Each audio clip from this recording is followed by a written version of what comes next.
football guy. Just fundamentals. Oh yeah, that's all. That's about all you can. That's all you can do. Participation and fundamentals. So Yes. you can coach them. I mean, they got to all play. Yeah. Y'all ready? Everybody ready, guys?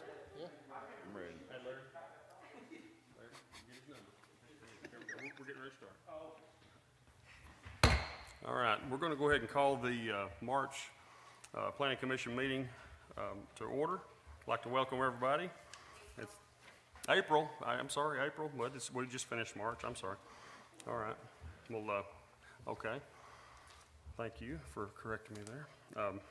I'd like to welcome everybody to the Planning Commission meeting tonight, whatever month we're going to celebrate tonight. So, but anyway, we're going to start off our meeting with the attendance. Would you go ahead and call roll tonight, Mr. Justin? Jackamore. Here. Cawthron here. Monfee. Here. Hatley. Here. Duffield. Here. Choate. Here. Smith. Here. Black. Here. Keller. All right. Okay. Our next item is to review and approve the minutes from last month's meeting. Has everybody had an opportunity to look those over? And I'll entertain a motion there. I'll make a motion to approve as presented. Okay. Second. All right. We have a motion and a second to approve the minutes from last month's meeting. All those in favor acknowledge by saying aye. Aye. Any opposed? Hearing none, the motion carries. All right. The next thing we've got here is, the first item here on the agenda tonight is the large-scale development located at 3100 East Main Street, submitted by ConAgra. Sarah, do you have a staff report on that? Yes, sir. So this is a large-scale development to allow the expansion of the parking lot at ConAgra, both for the salaried and regular employees. They will be doing this in phases, and this large-scale development, if approved, would cover the phasing, all the phasing for the parking lot expansion, so that they don't have to come back for a large-scale development for phase 2 to do the regular employees parking lot. So as we reviewed this parking lot expansion, they do have to do large-scale development because of the size of the buildings and the size of the property, and any development on that property does require large-scale development. I'm sure you all know where ConAgra is, located next to Firestone. You've got industries such as Americold and Tyson over there. It's East Main Street. Retail, fast food, restaurants, auto sales, other manufacturing facilities are located in that area. There were 3 things as we reviewed this application that will be required as part of the parking lot expansion. Previous development, large-scale development 18.10.156, filed under subdivision requirement 20.01.360, required an incidental subdivision application. That application was started but never completed, and so this large-scale development will require that incidental subdivision to be finalized. We also noticed that there is a gap of sidewalks along Main Street frontage. So during expansion of the employee parking lot, we're going to be requiring that 5-foot sidewalk be extended from the eastern driveway to the intersection of Main Street and Highway 324/331. And prior to issuance of the permit for the parking lot expansion, we will be requiring the drainage report. Typically, drainage report is required as part of this application. However, it's just a parking lot, and we wanted to work with ConAgra, and so we will require that prior to permit issuance. So it is staff's recommendation to approve the large-scale development to allow expansion of all the phases of the parking lot expansion with those conditions: to finalize the incidental subdivision, to extend that gap in sidewalk from the eastern driveway to the intersection of Main Street and Highway 324, and with the requirement of the drainage report prior to permit issuance.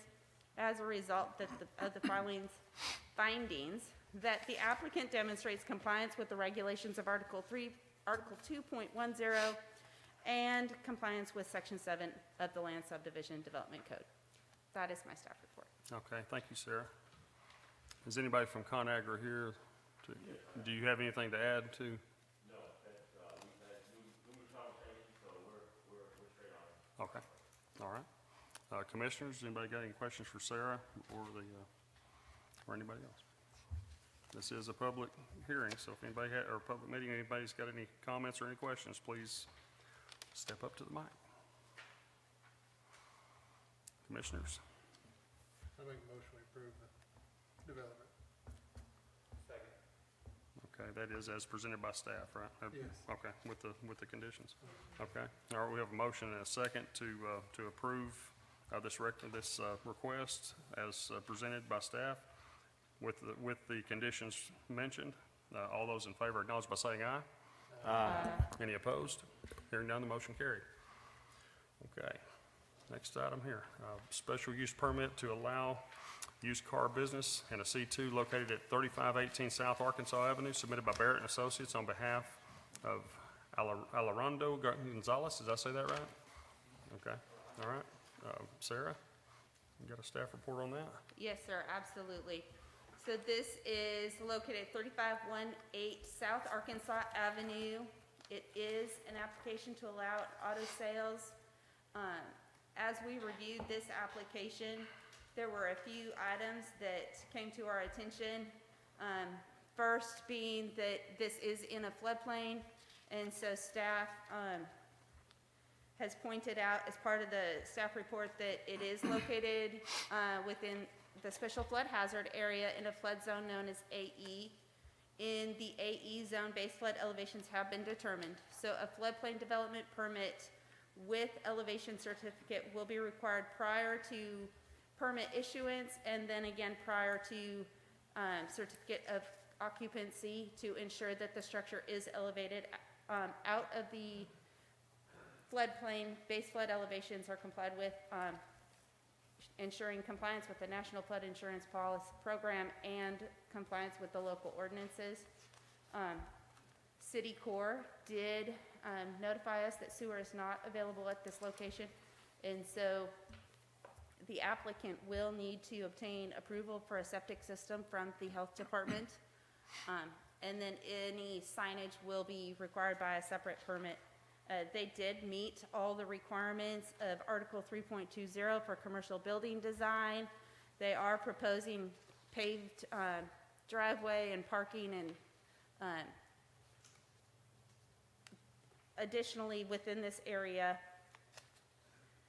it really is hard to talk with a mask on. Mm-hmm.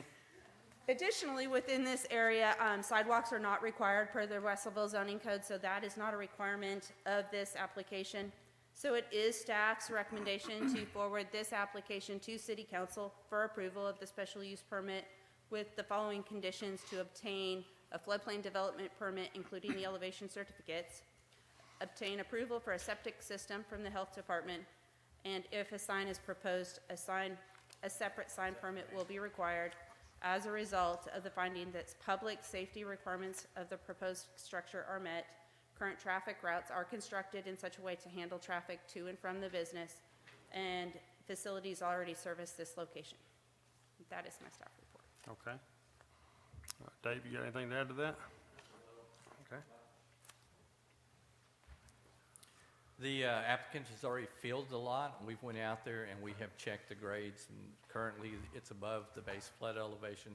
So if this body recommends moving this forward to the city council, then tomorrow I'll get with Alex and let him know that and ask him if he wants us to proceed to remove it from the floodplain. So we'll do a letter of map revision, and then that will take care of all of that situation. It's just at the base level right now, it's just the dirt and it's out. So once they get the gravel and then the asphalt, that just makes it even higher. It is a small building, it's just a sales building, and he told me there currently is a septic system there, so it'll have to be inspected. Once it's inspected, if it's still functional, because we're just talking one lavatory, one sink, and that's it, then that should be adequate for what they're doing. They've got quite a bit of property they're not even using, just a small area. That's it. All right, thanks, Dave.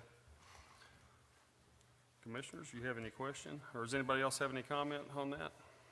Or any, okay. Commissioners, you have any questions, or what's your pleasure? The design of the, oh, I'm sorry, go ahead. Turn your microphone on. Tell him to turn his mic on. Yes, sir. It's approved with the staff's recommendation. Well, yeah, that's all I want to know. If you approve it, that those recommendations have to be met. If that is your motion, yes, sir. It's mandatory. Okay. As design of the building, will that meet? Yes, sir. It does meet commercial building design. That was one of the requirements that we asked them to meet as part of their application, and it does meet. Okay. Thank you. Yes, sir.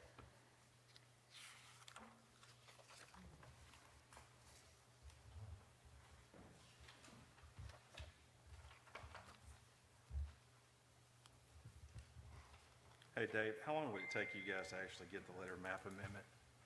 From start to finish, with the things that go on with FEMA right now, typically it runs about 2 months, 2.5 months to get the final approval. How long are you guys seeing, Sarah, on the floodplain development certificate being issued? I mean, is that a 6-month type of process, or is it just, I mean, I guess I'm trying to understand or ascertain what our difference is, time frame wise, what our difference is, you know, for them to actually, from Sarah's kind of recommendation and what you're looking at this point.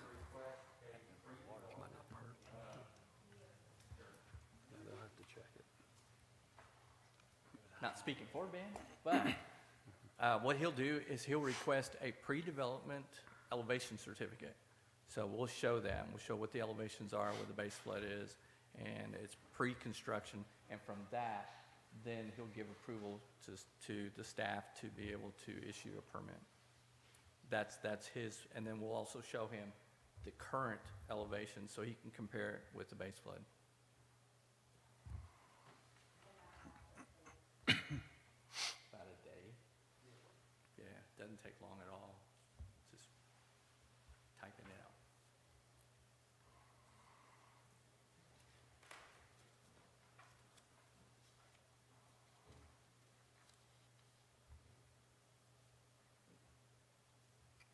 So if we approve this, it doesn't have to go before the city council, correct? Yes, this would be forwarded to city council for approval. All special use permits go to the city council for authorization.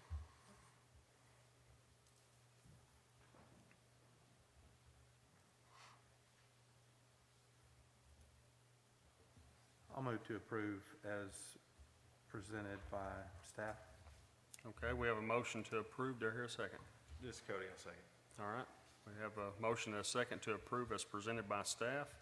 All those in favor acknowledge by saying aye. Aye. Any opposed? Hearing none, the motion carried. All right. Item number 3, rezoning a property from R2 to C4 located at 4320 East Main Street, submitted by Barrett and Associates on behalf of Jackson Thacker. Sarah, you want to give us a staff report on that one? Yes, sir. All right, so this is a rezone request. Initially, the applicant had requested to rezone from RO to C2. And upon discussion with staff, it was staff's recommendation that they change their application to C4.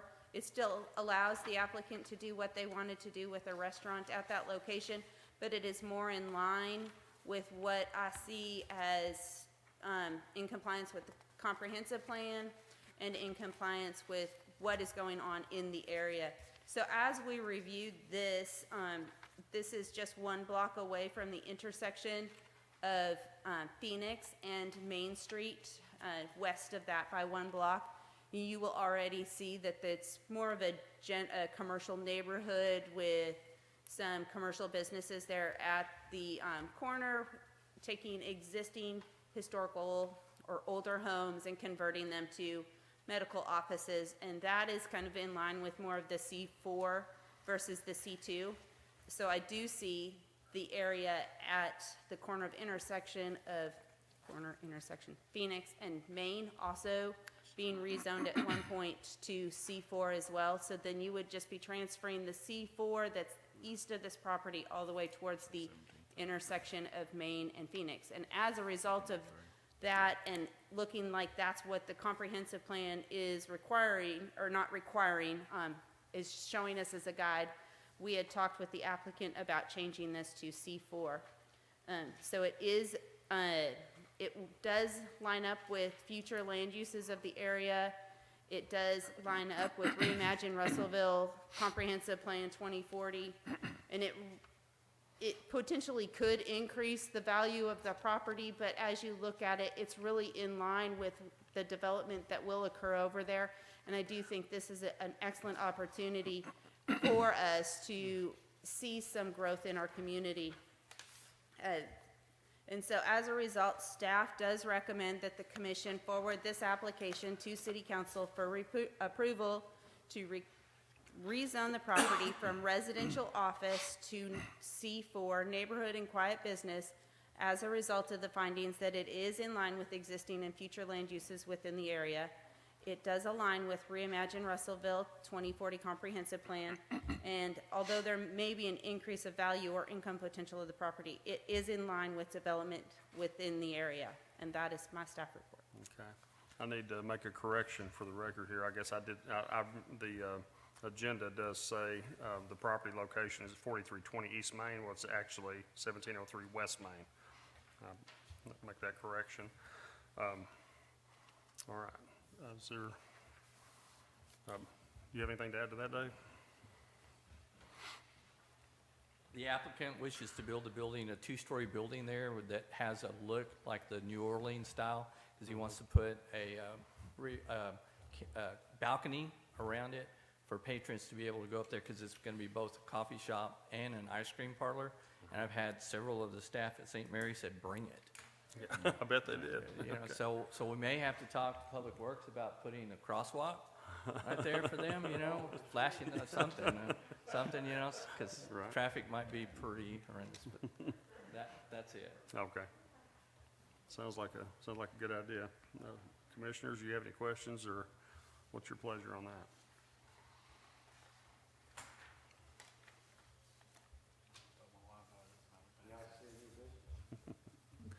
Catherine, motion to approve. Okay. This is Don, I'll second. All right, we do have a motion and a second to approve the rezoning request as presented by staff. All those in favor acknowledge by saying aye. Aye. Any opposed? Hearing none, the motion carries. And if we don't have any further business, I'm going to call this meeting adjourned. All right. That's good. 16 minutes.